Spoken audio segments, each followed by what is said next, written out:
Salut les matates, les matchs. Machli. Ouais, bah c'était presque ce que j'ai dit. Oui bon, en tout cas c'est comme ça qu'on dit poisson en hindi, la langue qui est, je le dis quand même, majoritairement parlée en Inde. Mais vous savez aussi ce qu'il y a en Inde? Des vaches. Oui. Du curry. Oui aussi. Mais il y a surtout des bijoux maudits. Ah bon, t'es sûr? Alors, je m'emballe peut-être un petit peu, mais ce dont je suis sûr, c'est que vous devriez y réfléchir à 2 fois avant de vous intéresser à certains objets. Et ce, même s'ils brillent de 1000 feux et semblent exercer sur vous une indescriptible attirance. Bon, si je vous dis, par exemple, qu'un simple collier a pu être responsable de la mort de 3 personnes, et que chacun de ses propriétaires a connu une fin brutale et violente, et si je vous dis maintenant qu'on soupçonne que ce collier ait été maudit par une divinité hindoue. Mais avant de s'intéresser à ce bijou, vous voyez que justement, moi aussi j'ai un médaillon au cou et il s'agit du médaillon d'Orion, qui est en même temps le titre du roman augmenté que je suis en train de finaliser. C'est dans le cadre d'une campagne Ulule que tout ça se fait et que ça peut se concrétiser, donc si vous êtes intéressé. Sur ce, on retourne quand même sur notre bijou maudit qui a du coup pas mal de points communs avec ce médaillon. On va voir ensemble comment l'une des pierres les plus célèbres du monde s'est forgée une très funeste réputation parmi les collectionneurs. Et pourquoi elle aurait poussé ses propriétaires vers la mort. On voit tout ça en 360 secondes. Laissez-moi vous conter une petite histoire. Imaginez qu'en vous promenant dans une campagne indienne, après de multiples recherches archéologiques, vous tombiez sur un ancien temple sacré. Vous êtes aux alentours de Pondichéry, au sud-est du pays, et dans ce temple, vous trouvez une statue qui vous fait de l'œil. Alors, je veux pas m'avancer, mais je pense juste que t'hallucines. Bah écoute, ce que je veux dire par là, c'est que cette icône, à l'image du dieu Brahma, le dieu créateur de toutes choses, et qui est extrêmement important dans la religion hindoue, possède un exceptionnel diamant noir à la place d'un œil. Et ce diamant, il est plus gros que dans vos rêves les plus fous. Sa beauté est tout simplement renversante. Donc, dans cette situation, que feriez-vous? Réponse A. Vous vous convertissez immédiatement à l'hindouisme. Réponse B. Vous vous emparez de la pierre, tel un gros chacal qui ne respecte rien. Réponse C. Vous vous réveillez, car ça doit sûrement être encore un rêve bizarre dû au tacos 3 viandes que vous avez mangé. On vous avait pourtant bien dit de ralentir sur la malbouffe. Marcel, je vais demander le moite-moite. Computer? Réponse B.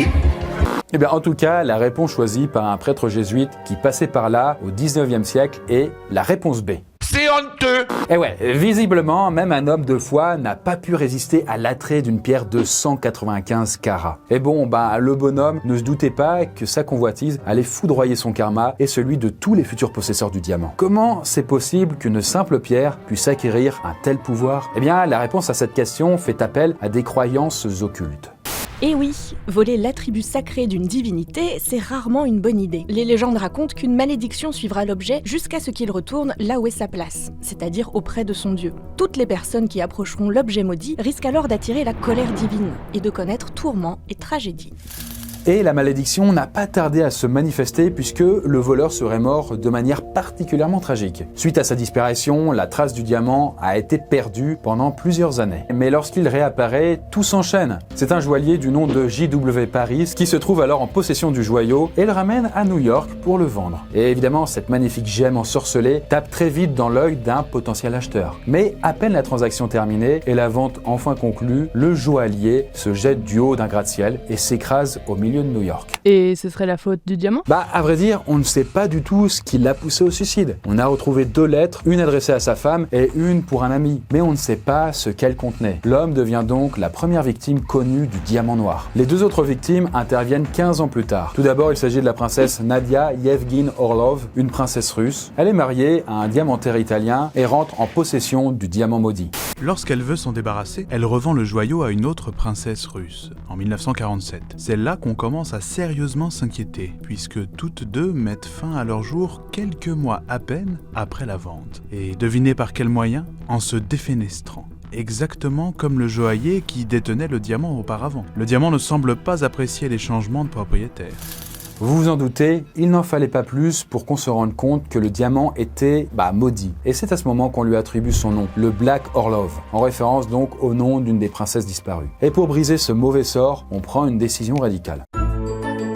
Bienvenue dans ce tuto malédiction. Alors, si vous avez un collier maudit, une vieille poupée, un objet antique avec des morts inexpliquées, des accidents, tout ça, enfin bref, si vous avez une divinité au cul, voilà ce qu'il faut faire. Attention, c'est une manipulation assez technique. Bon, la réalité est sûrement un chouïa plus complexe, mais en gros, le Black Orlov a été divisé en 3 diamants, dans l'espoir de briser le sortilège ou au moins d'affaiblir sa puissance. Et d'ailleurs, il semblerait que ça ait marché puisque depuis ce jour, plus aucun suicide lié au bijou n'a été recensé. Il ne reste qu'une seule pierre qui a été exposée dans de nombreux musées et qui a fini par être vendue par la célèbre maison de vente Christie's à un particulier. Et donc ouais, voilà comment se finit la malédiction du bijou. Ouais, tu nous as promis une explication et pour l'instant, tu nous as juste raconté une histoire à dormir debout. Oh, calme-toi, l'explication arrive et elle va peut-être vous décevoir, puisque pour le coup, malgré la réputation légendaire du Black Orlov et la peur qu'il continue à exercer dans l'imaginaire collectif, il semblerait que tout ça soit complètement faux. Attends, tout ça pour ça?